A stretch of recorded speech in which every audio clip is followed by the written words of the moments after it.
തൊഴിലന്വേഷിച്ച് പല സ്ഥലങ്ങളിലും നടക്കുന്ന ആൾക്കാർ ഒരുമിച്ച് ഒരു അവസരമാണ് കൊടുക്കുന്നത്. ഉള്ളവർക്ക് തന്നെ നമ്മുടെ ഹോസ്പിറ്റലിൻ്റെ പരിസരത്തുള്ളവർക്ക് തന്നെ തൊഴിൽ കൊടുക്കുക നമുക്കും വളരെ സന്തോഷമുള്ള കാര്യമാണ്. അതുപോലെ ജോലി അന്വേഷിക്കുന്ന ഒരുപാട് പേർക്ക് വളരെയധികം ഉപകാരം ചെയ്യുന്ന നല്ലൊരു ഒരു വർഷത്തിലധികം ആയിട്ടുണ്ടാവും അന്വേഷിക്കുന്നു. അങ്ങനെയൊന്നും നമ്മുടെ നാട്ടിലുള്ളവർക്ക് നല്ലൊരു തൊഴിൽ എന്ന ലക്ഷ്യത്തോടു കൂടി നമുക്ക് ഗ്രാമപഞ്ചായത്ത് നടത്തുന്ന തൊഴിൽ മേളയിലാണ് നമ്മളിപ്പോൾ ഉള്ളത്. എന്തായാലും ഈ തൊഴിൽ മേളയുടെ കൂടുതൽ വിശേഷങ്ങൾ നമുക്ക് നേരിട്ട് തന്നെ ചോദിച്ചറിയാം. നമുക്ക് ഗ്രാമപഞ്ചായത്ത് അഭ്യസ്ത വിദ്യരായിട്ടുള്ള ആളുകൾക്ക് വേണ്ടി തൊഴിൽമേള നടത്തുകയാണ്. നമ്മുടെ സംസ്ഥാന സർക്കാരിൻ്റെ വിജ്ഞാന കേരളം ക്യാമ്പയിൻ്റെ ഭാഗമായാണ് നമുക്ക് ഗ്രാമപഞ്ചായത്ത് ഈ തൊഴിൽമേള സംഘടിപ്പിക്കുന്നത്. നമുക്കറിയാം, നമ്മുടെ നാട്ടിൽ ഒരുപാട് യുവതീ-യുവാക്കൾ തൊഴിൽ അന്വേഷിക്കുന്നുണ്ട്. വിദ്യാഭ്യാസ യോഗ്യത ഉയർന്ന തലത്തിൽ നേടിയതും സാധാരണ വിദ്യാഭ്യാസ യോഗ്യതയുള്ള ആളുകളും, അതായത് +2 മുതൽ വിദ്യാഭ്യാസ യോഗ്യതയുള്ള ആളുകളും ഒക്കെ തന്നെ തൊഴിലന്വേഷകരായിട്ട് ഇന്ന് നമ്മുടെ നാട്ടിലുണ്ട്. അവർക്കെല്ലാം ജോലി നൽകുക, നമ്മുടെ സമീപ പ്രദേശങ്ങളിൽ ജോലി ലഭ്യമാക്കുക എന്ന ലക്ഷ്യത്തോടു കൂടിയിട്ടാണ് പഞ്ചായത്ത് ഇത്തരത്തിലുള്ളൊരു തൊഴിൽമേളയ്ക്ക് മുൻതൂക്കം നൽകിയത്. ഒരുപാട് ഉദ്യോഗാർത്ഥികൾ ഇന്ന് ഈ തൊഴിൽമേളയിൽ പങ്കെടുത്തിട്ടുണ്ട്. ഇതിൻ്റെ ഭാഗമായി 22ഓളം നല്ല കമ്പനികൾ തന്നെ നമ്മുടെ തൊഴിൽമേളയിൽ തൊഴിൽ നൽകുന്നതിന് വേണ്ടി തൊഴിൽ ദാതാക്കളായിട്ട് പങ്കെടുത്തിട്ടുണ്ട്. വലിയ സന്തോഷമുണ്ട് ഇങ്ങനെ ഈ ഭരണസമിതി കാലഘട്ടത്തിൽ ഇങ്ങനെ ഒരു തൊഴിൽമേള സംഘടിപ്പിക്കാൻ വേണ്ടി സാധിച്ചിട്ടുള്ളതിൽ. ഒരുപാട് പേർക്ക് ജോലി ലഭ്യമാവട്ടെ എന്നത് തന്നെയാണ് ഇതിൻ്റെ ലക്ഷ്യം. ഒരുപാട് പേർ ജോലി ലഭ്യമായി അവർ വിദ്യാഭ്യാസം നേടിയതിൻ്റെ ഒരു ആഹ്ലാദം അവരറിയട്ടെ. എല്ലാ യുവതികളായാലും യുവാക്കളായാലും ഒരു പ്രായം കഴിഞ്ഞാൽ ഇൻഡിവിജ്വൽ ആകുക എന്നുള്ളൊരു ലക്ഷ്യമുണ്ടല്ലോ. ആ ലക്ഷ്യപ്രാപ്തിയിലേക്ക് എത്താൻ അവർക്ക് ഈ ഇൻ്റർവ്യൂകളൊക്കെ തന്നെ ഒരു കോൺഫിഡൻസ് എങ്കിലും നൽകുകയും ആ കോൺഫിഡൻസിലൂടെ അവർക്ക് അവരുടെ പുതിയൊരു ജീവിതം കെട്ടിപ്പടുക്കാൻ സാധിക്കുകയും ചെയ്യും. അവർക്കത് സാധ്യമാകട്ടെ. ഇവിടെ എത്തിച്ചേർന്ന മുഴുവൻ ഉദ്യോഗാർത്ഥികൾക്കും ജോലി ലഭ്യമാവട്ടെ എന്നുകൂടി ആശംസിക്കുകയാണ്. ഏകദേശം 152 പേരാണ് രജിസ്റ്റർ ചെയ്തിട്ടുള്ളത്. തൊഴിൽമേളയുടെ സമയം കഴിഞ്ഞിട്ടില്ല. ഇപ്പോൾ വരെ രജിസ്റ്റർ ചെയ്തിട്ട് ഇൻ്റർവ്യൂവിൽ പങ്കെടുക്കുന്നത് 152ഓളം പേരാണ്. പഞ്ചായത്തിൽ നിന്നുള്ളതും പുറത്തുള്ള പഞ്ചായത്തിൽ നിന്നുള്ള ആളുകളും തൊഴിൽമേളയിൽ പങ്കെടുക്കുന്നുണ്ട്. ഇല്ല, നമ്മൾ ഫസ്റ്റാണ് ഇത് കണ്ടക്ട് ചെയ്യുന്നത്. ആദ്യമായിട്ടാണ് നന്നമുക്ക് ഗ്രാമപഞ്ചായത്ത് കണ്ടക്ട് ചെയ്യുന്നത്. അങ്ങനെ ആവണമെന്നാണ് ഭരണസമിതി ആഗ്രഹിക്കുന്നത്. ഇപ്പം നമ്മൾ അക്ബർ ഗ്രൂപ്പിന് ഓൾമോസ്റ്റ് ധാരാളം ബിസിനസ്സുകളുണ്ട്. അപ്പോൾ ട്രാവൽസാണ് മെയിനായിട്ടുള്ളത്. പിന്നെ ഹോസ്പിറ്റൽസ് ഉണ്ട്, ഇൻഫോടെക് ഉണ്ട്, അങ്ങനെ പല വെർട്ടിക്കൽസ് ഉണ്ട്. അപ്പോൾ അതിൽ ധാരാളം ഓപ്പർച്യൂണിറ്റീസ് ഉണ്ട്. അതിൽ നമുക്ക് നമ്മുടെ നാട്ടിൽ നിന്ന് തന്നെ മാക്സിമം ആൾക്കാർക്ക് തൊഴിൽ കൊടുക്കുക എന്നുള്ളതാണ് അക്ബർ ഗ്രൂപ്പിൻ്റെ ഞങ്ങളുടെ MD ഡോക്ടർ അബ്ദുൽ നാസർ ബോസിൻ്റെ ഒരു കാഴ്ചപ്പാട്. അപ്പോൾ ഇങ്ങനെയുള്ള ജോബ് ഫെയർസ് നമ്മുടെ നാട്ടിൽ നടക്കുമ്പോൾ നമുക്ക് നമ്മുടെ നാട്ടിൽ നിന്ന് തന്നെ ക്വാളിഫൈഡ് ആയിട്ടുള്ള ആൾക്കാരെ തിരഞ്ഞെടുക്കാൻ പറ്റും. പിന്നെ അവർക്ക് ഇപ്പം നമ്മളിപ്പോൾ ഇന്നത്തെ ഇവിടെ ഈ തൊഴിൽമേളയിൽ തന്നെ ധാരാളം കുട്ടികൾ വന്നിട്ടുണ്ട്. അവരെല്ലാവരും അത്യാവശ്യം നന്നായിട്ട് ക്വാളിഫൈഡ് ആണ്. പിന്നെ ലോക്കലായിട്ട് തന്നെ വർക്ക് ചെയ്യാനുള്ള ആൾക്കാരാണ് കൂടുതലായിട്ടും വരുന്നത്. തൊഴിൽമേള വളരെ നന്നായിരുന്നു. നമുക്ക് ഇപ്പോൾ തൊഴിലില്ലായ്മ വളരെ രൂക്ഷമായിട്ട് നടക്കുന്നൊരു കാലഘട്ടമാണ്. അപ്പോൾ നമുക്ക് ഇങ്ങനൊരു തൊഴിൽമേള സംഘടിപ്പിച്ച നന്നമുക്ക് പഞ്ചായത്തിന് ഞാൻ ഇന്നലെ നന്ദി അറിയിക്കണം. അതിൽ നമുക്ക് പങ്കെടുക്കാൻ പറ്റിയാലും നമുക്ക് വളരെ സന്തോഷമുണ്ട്. ഇപ്പോൾ നമ്മുടെ ഹോസ്പിറ്റലിലാണെങ്കിൽ ഞാൻ ചങ്ങരകുളം സൺറൈസ് ഹോസ്പിറ്റലിലെ PRO ആയിട്ട് വർക്ക് ചെയ്യുന്ന ആളാണ്, ശ്രീരാഗ്. അപ്പോൾ നമ്മുടെ ഹോസ്പിറ്റലിലാണെങ്കിൽ ഇപ്പോൾ MRI ടെക്നീഷ്യനും കാത്ത് ലാബ് ടെക്നീഷ്യനും പിന്നെ സ്റ്റാഫ് നഴ്സിനെ എടുക്കുന്നുണ്ട്.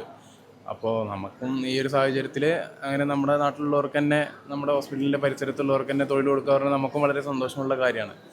അപ്പോൾ ഇതിന് എല്ലാം നേതൃത്വം നൽകിയ നമുക്ക് പഞ്ചായത്തിന് ഞാൻ നന്ദി അറിയിക്കുന്നു. നന്നായിട്ടുണ്ട്. നല്ലൊരു ഓപ്പർച്യൂണിറ്റിയാണ് കൊടുക്കുന്നത്. എല്ലാവർക്കും തൊഴിലന്വേഷിച്ച് പല സ്ഥലങ്ങളിലും നടക്കുന്ന ആൾക്കാർ ഒരുമിച്ച് ഒരു അവസരമാണ് കൊടുക്കുന്നത്. അതെ, അത് അവർക്കും ഒരു അഭിമാനമായിട്ട് തന്നെയാണ് ഉണ്ടാവുക. അവർ കണ്ടക്ട് ചെയ്തിട്ടാണല്ലോ, ഇത്രയും എഫേർട്ട് എടുത്തിട്ടാണല്ലോ ചെയ്യുന്നത്. അപ്പം നല്ല രീതിയിൽ എല്ലാവർക്കും ജോലി കിട്ടട്ടെ. തൊഴിൽമേള നല്ലതായിരുന്നു. എന്നെപ്പോലെ ജോലി അന്വേഷിക്കുന്ന ഒരുപാട് പേർക്ക് വളരെയധികം ഉപകാരം ചെയ്യുന്ന നല്ലൊരു പ്രോഗ്രാമായിരുന്നു ഇത്. ഇൻ്റർവ്യൂ ഞാൻ 3 അറ്റൻഡ് ചെയ്യാൻ പറ്റുള്ളൂ, പക്ഷേ ഞാൻ 4 അറ്റൻഡ് ചെയ്തിട്ടുണ്ട്. വളരെയധികം ഹെൽപ്ഫുള്ളാണ്. പിന്നെ ഇനി മറ്റൊരു ഇൻ്റർവ്യൂവിന് പോകുമ്പോഴാണെങ്കിലും ഇതെല്ലാവർക്കും ഒരു ഉപകാരപ്പെടുന്ന നല്ലൊരു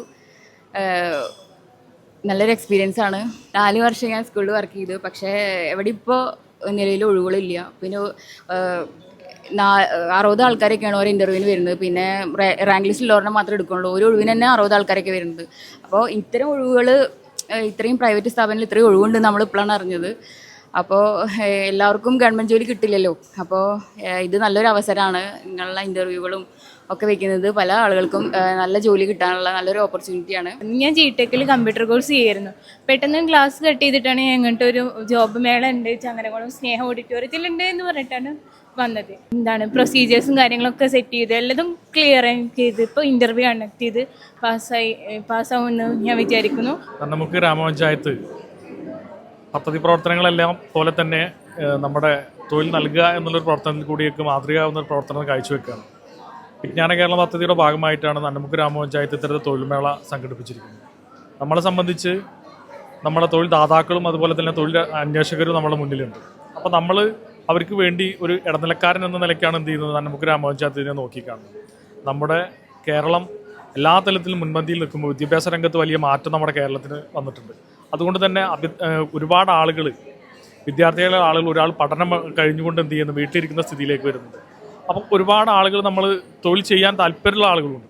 അപ്പോൾ അവർക്ക് വേണ്ടിയൊരു സാധ്യത എന്ന് പറഞ്ഞു കഴിഞ്ഞാൽ ഇത്തരത്തിലുള്ള തൊഴിൽ മേളകൾ തന്നെയാണ്. മറ്റത് നമ്മൾ എന്ത് ചെയ്യും, ഒരുപാട് കമ്പനികൾ വരും. അപ്പോൾ നമുക്കത് എങ്ങനെ അപ്ലൈ ചെയ്യാം എന്നുള്ള ആളുകൾക്ക് മാത്രമേ നമുക്ക് എന്ത് ചെയ്യാൻ കഴിയും, അങ്ങനത്തെ തൊഴിലിടങ്ങളിലേക്ക് നമുക്ക് പോകാൻ കഴിയുള്ളൂ. പക്ഷേ ഇവിടെ എന്താ വെച്ചാൽ എല്ലാ സംവിധാനവും നമ്മൾ ഒരുക്കുകയാണ്. തൊഴിൽ എങ്ങനെയാണ് പ്രിപ്പയർ ചെയ്യേണ്ടത് അതടക്കം നമ്മൾ എന്ത് ചെയ്യുന്നു, ഇനി ഇതിൻ്റെ ഭാഗമായിട്ട് വരും ഭരണസമിതി ചെയ്യാൻ പോവാണ്. നൈപുണ്യ വികസനം തുടങ്ങി നമ്മളെങ്ങനെ ഒരു ഇൻ്റർവ്യൂവിന് അറ്റൻഡ് ചെയ്യണം, ആ രീതിയിലൊക്കെ നമുക്ക് എന്ത് ചെയ്യാൻ കഴിയും, ഇത് മുന്നോട്ട് കൊണ്ടുപോകാൻ കഴിയും. അപ്പോൾ വരും കാലങ്ങളിലെല്ലാം തന്നെ ഇനി അടുത്തൊരു മേള വരുമ്പോൾ നമ്മൾ ആദ്യഘട്ടം ചെയ്യുമ്പോൾ ചെറിയ പോരായ്മകളൊക്കെ ഉണ്ട്. ഇതിൻ്റെ രജിസ്ട്രേഷൻ മറ്റു കാര്യങ്ങളൊക്കെയുമായി ബന്ധപ്പെട്ട് നമുക്കറിയാം തൊഴിൽ വരുന്ന ആളുകൾക്ക് എങ്ങനെയാണോ ഒരു തൊഴിലിനകത്ത് ഇൻ്റർവ്യൂ നടക്കേണ്ടത്, അപ്പോൾ അതിൻ്റെ ഒരു സാധ്യത എങ്ങനെ നമുക്ക് ഉപയോഗപ്പെടുത്താം, എങ്ങനെയാണ് ഇൻ്റർവ്യൂ അറ്റൻഡ് ചെയ്യേണ്ടത്, ഈ രീതിയിലൊക്കെ നമുക്ക് എന്ത് ചെയ്യണം, പ്ലാൻ ചെയ്ത് പോകേണ്ടതുണ്ട്. അപ്പോൾ ആ രീതിയിലൊക്കെ ഒരു പ്ലാനിങ് നടത്തി വേണം നമുക്ക് എന്ത് ചെയ്യണം, അടുത്ത മേളയിലേക്ക് ഞങ്ങൾ പോകുമ്പോൾ എന്ത് ചെയ്യാൻ പോവുക. അപ്പോൾ നമ്മുടെ നാട്ടിനകത്ത് ഏത് തൊഴിലും ഇപ്പോൾ കുറച്ച് വിദ്യാഭ്യാസപരമായിട്ട് ഒരു ഡിഗ്രി കഴിഞ്ഞ ആളുകളാണ് എന്ത് ചെയ്യുന്നത്, ഈ മേളയിൽ പങ്കെടുക്കുന്നത്. അടുത്ത ഒരു മേള വരുമ്പോൾ നമ്മൾ ഉദ്ദേശിക്കുന്ന തരത്തിൽ എന്താ വെച്ചാൽ എല്ലാവർക്കും തൊഴിലാണ്. നമുക്കറിയാം നമ്മുടെ വീട്ടിലിപ്പോൾ ഒരു ടാക്സിക്കാർ ഉണ്ടെങ്കിൽ എന്ത് ചെയ്യുക, ആ ടാക്സി അല്ലെങ്കിൽ ഓടിക്കാൻ ഒരാളെ കിട്ടുന്നില്ല. അപ്പോൾ പെട്ടെന്ന് നമ്മൾ എന്ത് ചെയ്യാണ്, കുടുംബശ്രീയിൽ ഒരു രജിസ്റ്റർ നമ്മൾ കീപ്പ് ചെയ്യും. കുടുംബശ്രീ സംവിധാനം കൂടി കൂട്ടി ഉപയോഗിച്ചുകൊണ്ടാണ് നമ്മൾ എന്ത് ചെയ്യുക, തൊഴിൽ മേളയിലേക്ക് അടുത്ത ഘട്ടത്തിലേക്ക് പോകുമ്പോൾ. അപ്പോൾ എന്ത് തൊഴിലാണോ നമ്മൾ എന്ത് ചെയ്യുന്നത് വേക്കൻ്റായി വരുന്നത്. ഇപ്പോൾ ഒരു ഡ്രൈവർ നമുക്കറിയാം, ഇപ്പോൾ ഇവിടെ ചാനലിൻ്റെ ആളുകൾക്ക് നിങ്ങൾക്കൊരു വാഹനമുണ്ട്, വാഹനം ഓടിക്കാൻ ഒരാളില്ല. അപ്പോൾ നമ്മൾ എന്ത് ചെയ്യുക, കുടുംബശ്രീ ഓഫീസിലേക്ക് ഞങ്ങൾക്കൊരു ഡ്രൈവറെ വേണം. അപ്പോൾ എന്ത് ചെയ്യുക, കുടുംബശ്രീ ഓഫീസർ കോൾ അറ്റൻഡ് ചെയ്യും. അപ്പോൾ എന്ത് ചെയ്യും, ഇന്ന ആളുകൾക്ക് എന്ത് ചെയ്യാണ്, ഇന്നത്തെ ദിവസം നിങ്ങൾക്ക് ഡ്രൈവർ തൊഴിൽ വേണം. അപ്പോൾ എന്ത് ചെയ്യുക, ഡ്രൈവറെ കൊടുക്കാൻ കഴിയും. അപ്പോൾ എന്ത് മേഖല ആയിക്കോട്ടെ, ഇപ്പോൾ ഡ്രൈവർ ആയിക്കോട്ടെ, ഇനി ഏത് മേഖലയായിട്ടോ നമുക്കിപ്പോൾ ഏറ്റവും ഇനിയിപ്പോൾ തെങ്ങ് കയറുന്ന വിഷയമുണ്ട്. നമ്മൾ ആ തെങ്ങ് കയറാൻ നമ്മുടെ വീട്ടിൽ ഒരുപാട് തെങ്ങ് കയറാൻ ആളെ കിട്ടുന്നില്ല. അപ്പോൾ നമ്മൾ എന്ത് ചെയ്യും, അവർ ലിസ്റ്റ് ഉണ്ടാക്കിയിട്ടുണ്ടാവും. ആ ലിസ്റ്റിൽ ഇട്ട് കഴിഞ്ഞാൽ എന്ത് ചെയ്യും, അവിടെ വിളിച്ചു കഴിഞ്ഞാൽ ആ തൊഴിലാളികളുണ്ടോ, ആ തൊഴിലാളികൾ എന്ന് വേണം, എത്ര എണ്ണം വേണം. അപ്പോൾ ആ രീതിയിൽ മുഴുവൻ തൊഴിലും നമ്മൾ എന്ത് ചെയ്യാണ്, ഇനി പഞ്ചായത്തിൽ രജിസ്റ്റർ ചെയ്യിപ്പിക്കും. അപ്പോൾ ഏതാണോ നമുക്ക് തൊഴിൽ വേണ്ടത് ആ തൊഴിൽ മുഴുവൻ കൊടുക്കാൻ കഴിയുന്ന രീതിയിലേക്ക് ദിവസവേതനത്തിലും അതുപോലെ തന്നെ മാസവേതനത്തിലും ഒക്കെ കൊടുക്കാൻ കഴിയുന്ന രീതിയിലേക്കാണ് നമ്മൾ ഇനി അടുത്തൊരു പ്ലാനിങ്ങിലേക്ക് പോകുന്നത്.